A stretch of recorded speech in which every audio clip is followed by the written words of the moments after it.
War. War never changes. Especially for these kinds of films, it seems. This is gonna get ugly.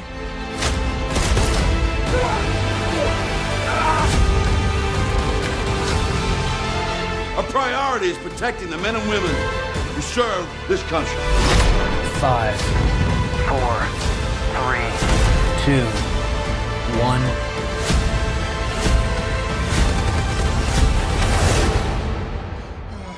You gotta move, man. Get up and go! And today we have, in what may be, I don't know if this is the best or the worst title of the year so far, but today we have The Land of Bad. I figured this shirt was appropriate for this movie, The Blood.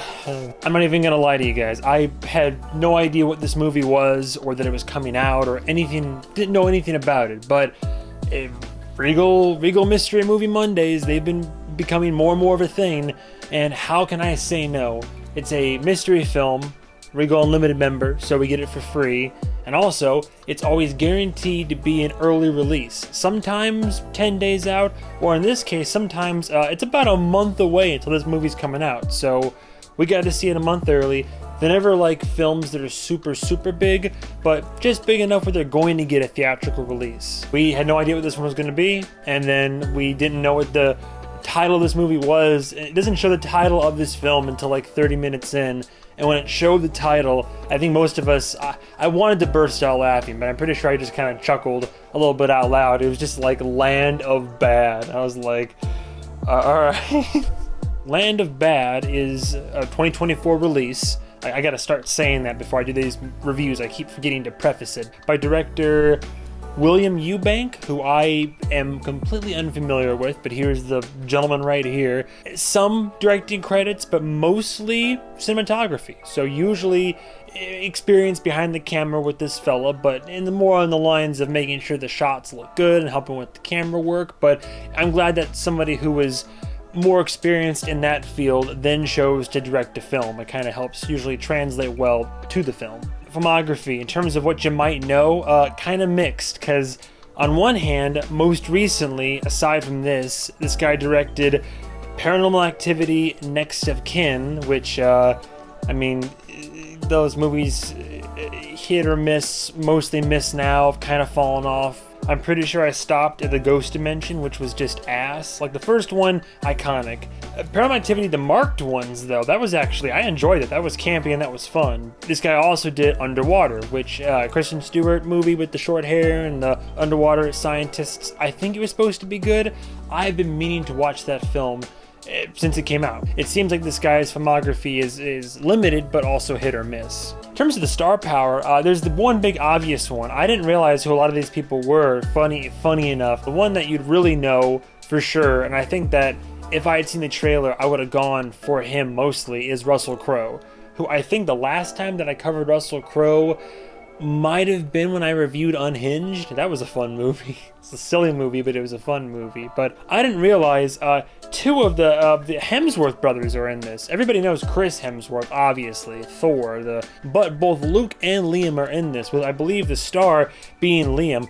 I didn't even recognize Luke Hemsworth. I haven't seen him since, what, Westworld? But anyway, Liam Hemsworth is the star of this movie, arguably the lead protagonist, alongside Russell Crowe providing air support for him. I'm not very well versed in military terminology or anything like that, so just bear with me here. But Liam Hemsworth basically plays a soldier who's more of like a tech drone, kind of eye in the sky, like a tech guy, like a tech operator. But due to circumstances that are semi beyond his control, he's pulled into this like elite task force unit, and he's going to be their support on this mission and to extract one of their guys on the inside in hostile territory. But of course, things get rough and tough, and he ends up having to basically survive solo. I don't know how much the trailer shows, but that's the synopsis of the film. And then Russell Crowe is this like drone operator, codenamed Reaper. What is it, the Air Force, I think it is, or something like that, for decades and decades. And so all the way from their base in like Las Vegas, he's piloting this drone and trying to like give him eye in the sky, give him missile coverage and all this, and basically bring our boy home and try to save who we can in the process. As always, starting from the positives, like I said, I don't know too much about military ins and outs and all that. When it comes to films like this, I'm more of a police procedural kind of guy. I like a nice, like, detective story. I like a nice, even like a cop story, I guess. Military procedurals, they're hit or miss with me. I don't mind them. I finally watched Platoon a few years ago. I like that a lot. There's other ones that I hear are really good, like Saving Private Ryan and Band of Brothers. I know it's more of a show. I like my military films to actually have more of like a horror twist or something sinister or occulty. That's why I always praise Overlord. I call it like kind of a military procedural, but there's definitely some more dark and some like, you know, crazy body and then like experimentation type of stuff going on. All that being said, as far as I can tell, everything seemed accurate, from like the call signs to the lingo, both in person over the walkies and the radio and all that, whenever they called in for strikes or for backup, or how they basically behaved, you know, when they were moving as a unit, clearing rooms, how they were in and out of combat. As far as a civvy, like a little civilian, can tell, it seemed like it was pretty accurate. So I appreciate how, as far as I can tell, they really gave a shit when they were like making this. The performances overall, though sometimes a little cheesy here and there, just based in the writing, overall performances were good. It was just some, you know, rough and tough guys that are thrown into a bad situation, and you have some smarmy assholes back home, and just, I don't know, people played their character well. You rooted for the protagonists, and then you rooted against the antagonists. There's nothing award-worthy, nothing that was super captivating, but whenever they're in the thick of it and adrenaline peaks up, or someone's in pain or anguish or panicky or trying to maintain composure in the middle of chaos, they all played that and showed that really well. So I believe they were soldiers, even though they were actors, you know? The effects are pretty good overall, all things considered. I've seen a lot worse, hell, this year, but when in terms of, you know, guns being fired, in terms of people getting shot, whether it was digital, whether it was squibs, the makeup, the blood, the battle scars and all that, or when trucks were being blown up, or RPGs being fired, in retrospect, everything looked good. Everything looked presentable. It could have been really bad and like obviously bad CGI or Michael Bay levels of fireworks and explosions, but no, it all looked good, looked believable. And I will admit, there are comedic elements in the film. I mean, hell, Russell Crowe's in there cracking wise and making jokes and whatnot. For the most part, the moments of comedic levity, I mean, for the most part, they work. Again, it's like the dialogue in general. It's like sometimes something's cheesy, sometimes a joke doesn't land.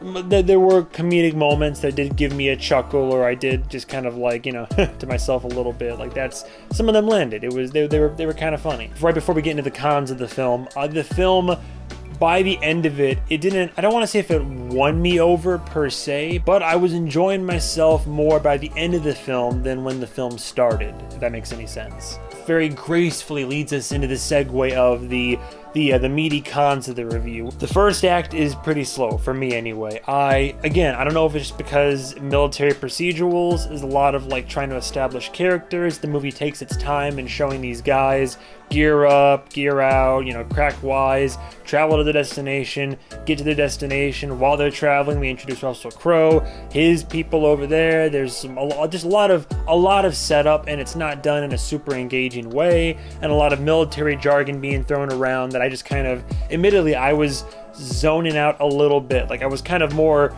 watching what was happening on screen and less hearing what they were saying. By Act 2, it piqued my interest. I was kind of getting into it. And by Act 3, I was kind of like, all right, yeah, I'm enjoying this right now. This is a good time. I'm having fun. So the movie takes a bit to get going, but once it gets going, you're in for a decent time. Most of the writing is fine. I think when the writing sticks to its military procedural roots, here's the problem, here's the solution, we're under fire, do this and do that, we gotta do this, this just came up, we gotta do this, that's fine. I think when the film tries to hammer home a deeper message, it gets the message across successfully, but also oftentimes in a kind of like cheesy, not preachy way, but a cheesy kind of just like on the nose, basically. You know, comedy's always subjective. I chuckled at some of the jokes, but a lot of the jokes are just kind of cheesy macho machismo men, and then Russell Crowe just being given some corny lines to read here and there. Especially in the third act, there's some pretty intense stuff that happens, and in order to try to balance out the mood,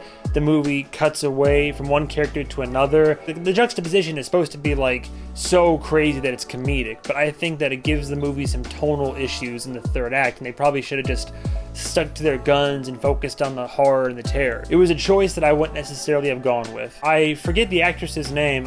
If I wasn't so lazy, I would look it up, but I gotta admit, the gal that's helping to pilot the drone and like also be the second set of eyes in the sky with Russell Crowe, her character, like, there could have been so much to do there. By the end of the film, they act as if there's a whole larger established relationship and to be able to hit more emotionally by the end. But I thought she was kind of wasted.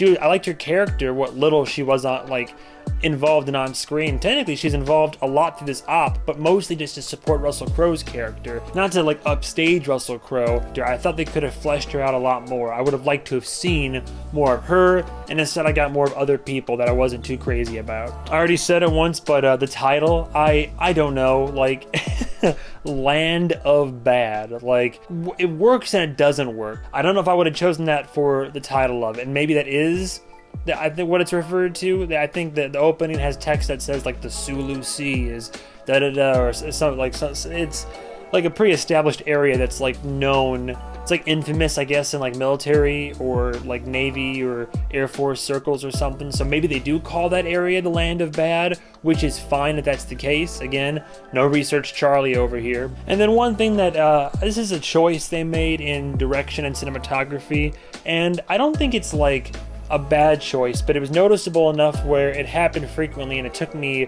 a little bit out of the movie. But whenever military action spiked and you have the guy on his high-powered sniper, maybe it was a 50 cal, I don't know, and he's boom, and he's reloading the thing, and like the slow motion and the bullet shell casing is like and like goes off, and then you're like an explosion and you just see the dust and particles and they're going There's a lot of slow motion used throughout the movie, not an egregious amount, but enough where I was just kind of, it's very noticeable.